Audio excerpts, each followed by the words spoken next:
Rich Tarani with TMC. Thanks for watching. We're at ITEXPO 2014 in very sunny Las Vegas. And on the program is Steve Brummer. He's with 151 Advisors. And Steve, welcome to the show. Welcome back to the show. Thank you. This is our third interview, Third right? interview. First one was Dallas, I think. Dallas, and then we did Miami. Oh, actually fourth then, if you count Atlanta.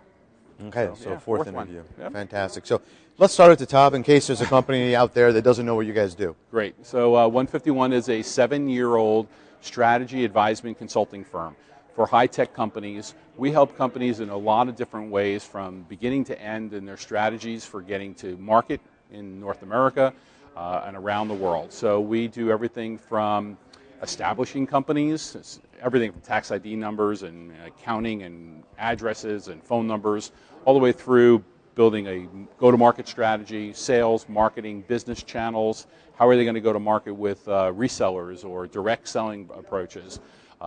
We do research for companies, all types of things as a firm, but primarily we are focused in on driving revenue somehow for that company and building a strategy that works for them.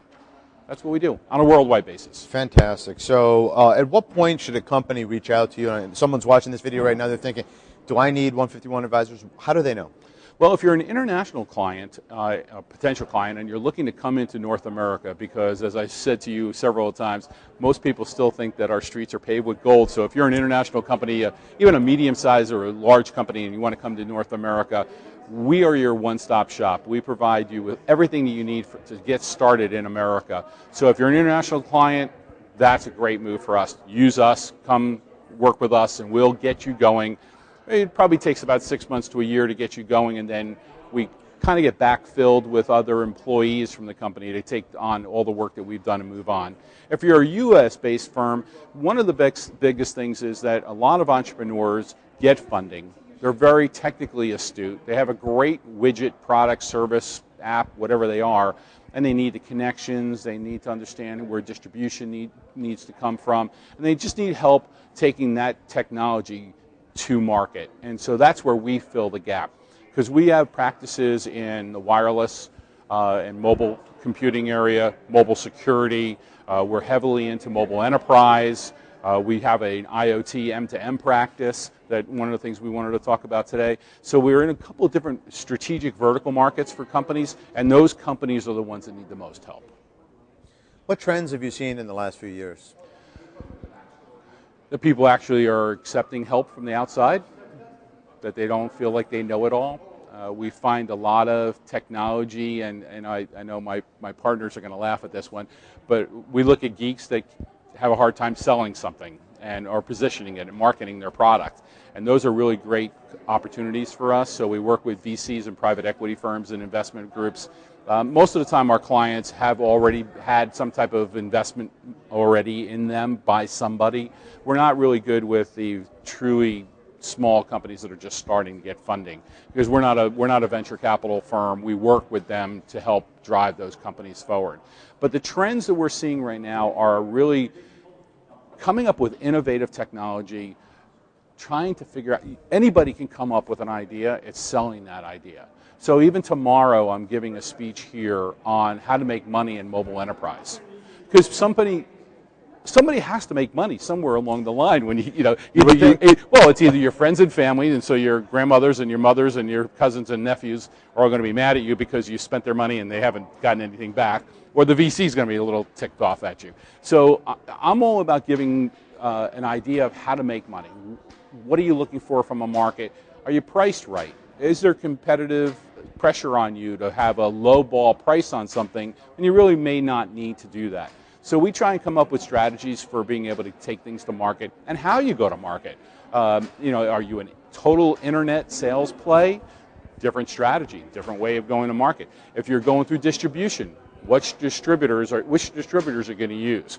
If you're going to sell direct, all right, that's going to be costly. It's going to be, where are you going to put them? Who are they going to call on? What kind of lead gen programs are you going to put together? What's your social media strategy going to look like? So we kind of look at all those kinds of pieces and then put it together in a cohesive way of being able to go to market. So we're very fortunate to have you on the program because of all this experience you have with all these other companies. Right. You're literally like a human encyclopedia of what companies do right Don't and what tell they anybody do in wrong. my house that. That's not good. So the question here that I have for you is, what are some of the biggest room for improvement areas you've seen in some of the organizations you've worked with? Wow, that's another good. You know, Rich, you do this to me a lot. It's I would say that some of the areas that I think that are lacking controls and understanding is really the idea of long-term growth opportunities. So many people are looking to get rich quick from an entrepreneurial standpoint or Sure. a business standpoint. And so obviously they're looking to make their money, roll up, do whatever they have to do to get going. And a lot of times we feel like the biggest problem they don't think about, including depending on the board makeup and depending on who the people are on the executive team, a lot of them don't think out. They don't think 3 years or 4 years or 5 years. So what is it, just 6 months to a year? Yeah, I mean, Is it a pump and dump kind of thing? And by dump, I don't necessarily mean like stock. I mean pump and dump, meaning sell to Google. Yeah, well, of course. Isn't that what everybody lays awake at night thinking, that they can sell to Google or any of the other ones, or any SAP. of other? And I think that's most of the time unrealistic, right? So it only happens to a finite amount of people on an ongoing basis. I think the idea is that they think entrepreneurial and they think they're going to hit the pot of gold at the end of the rainbow in a very short period of time. And that does not happen. Even if you look at VCs and private equity firms, a lot of times in the old days, they were trying to get their money back in less than 2 years, right?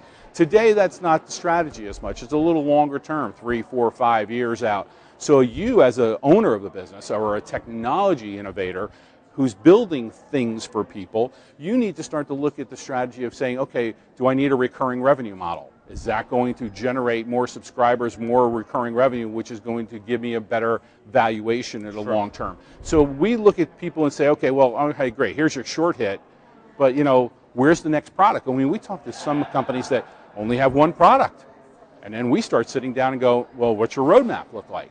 Well, what do you mean? Well, show me the next 2, 3, 4, 5 patents, the next 2, 3, 4, 5 products.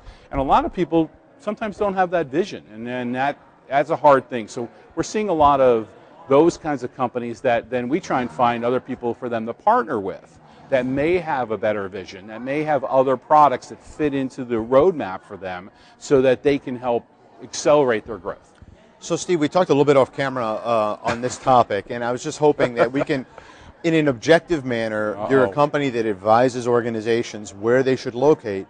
What is the effect of taxation, various types of taxation, on the decisions which are made by corporations, which in turn bring employees or workers, full-time and part-time, into those jurisdictions? Again, it depends on the company, right? So if you're a manufacturing firm and you're looking to establish manufacturing here, so you're offshore, you're already manufacturing in Singapore and Taipei and somewhere else, it's a little different. So you're looking for states or areas of the country that are going to give you the tax incentives to be able to do that. So what we were talking about is Startup New York, where there's a ton of manufacturing facilities opening up in the state of New York because they have a 10-year program that's open to them. So basically an area of the country which has some of the worst tax rates in the U.S. for regular people. For regular people, but they put a 10-year moratorium on corporate taxes. Right, and Texas is another one, right? Louisiana, the Louisiana State Economic Development Group is phenomenal. They are attracting companies like there's no tomorrow because of the idea of them being able to incentivize all these companies. Georgia's doing a great job. Georgia has done a great job with car manufacturing, right? So we have a lot of those in the South, but in Georgia particularly, we have a lot of technology companies that are now building manufacturing plants in the state of Georgia because of the tax incentives that the economic development teams, both on a local and a state level, are providing for some of these companies. So Steve, let's take this one step further. If we've established that these municipalities, these cities, these states are luring businesses into their locations. Luring.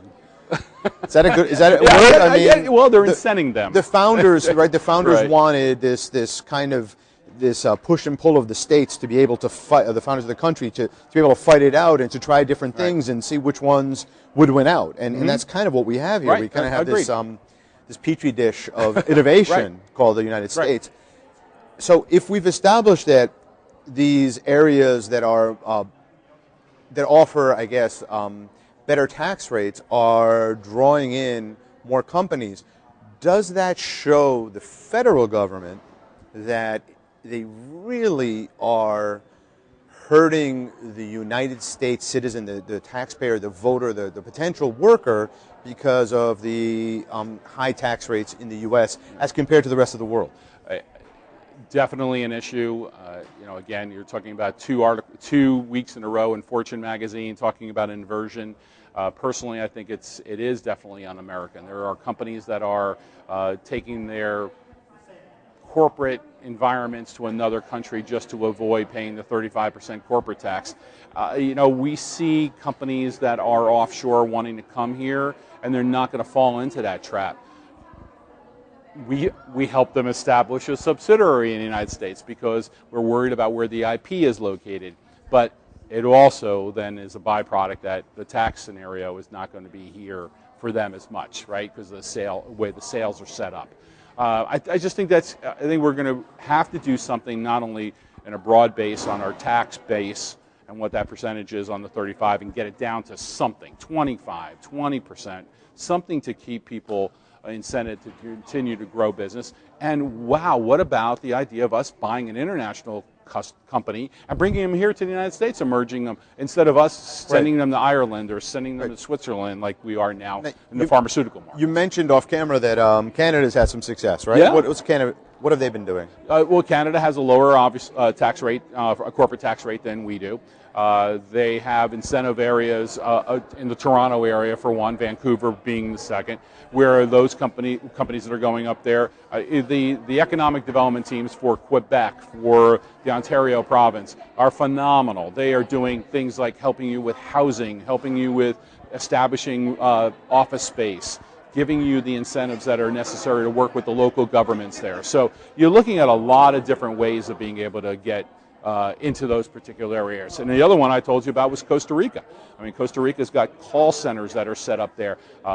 Georgia Tech University has got a facility down there. And again, it's the incentives that those countries are offering them. But all these international, for example, we have had the luxury of having a relationship with the government of Lithuania. You would have never thought of it, but they are unbelievably talented high-tech organizations there. And young, entrepreneurial, great startup guys. They all want to come here because the European markets are kind of flat. Sure. And they believe that their wares could be sold here in a bigger way. Sure. And so here's companies that are wanting to come here, establish themselves here. That's a huge opportunity that we, because of a 35% tax rate, should not discourage them moving. And it's interesting, this is meant to be nonpartisan, and the reality is that both sides of the aisle have agreed that our tax code is insane, and that it needs to, I think both sides have pretty much said, lower the rate, close the loopholes, and be done with it. And the question becomes, is it going to be 15% rate, which is what I prefer, but you don't hear that too often, or 28% rate, whatever it is, it's got to be a lot less than where it is now. You know, why not lead the world? Well, and the amazing thing about it is it's the Levin brothers that are pushing this. So we have the two brothers, one's a senator, one's a congressman, and they're doing a great job of trying to come across the aisle and actually try and figure out something to do. Excellent. So let's leave this final 30 seconds. Final 30 seconds. Give us the elevator pitch on why an emerging company or a company that wants to get into M2M, IoT should contact you guys and start working with you. We have the connections to pretty much everybody in the market in North America. We understand the business and how to make money in it as far as if you're a manufacturer or have an app. We are simple to work with. We are very goal-oriented, so we're driven by the statement of work of the mission that we're trying to accomplish for you. We are a full-service firm, so we can handle so many different things for you. We have a practice dedicated to IoT and M2M that allow you, the customer, to be able to dictate where we want to go using our advice. And I think from an overall standpoint, any of the clients that you want to talk to that are references for us will tell you that we are people of our word. We actually do what we're supposed to do and what we say we're going to do in the time we're supposed to do it at a fair price that allows you to be able to get to North America or bring your product to market here in the U.S. Awesome. Thanks for being on the program. This Thanks is great. again to see me. Thanks, Rich.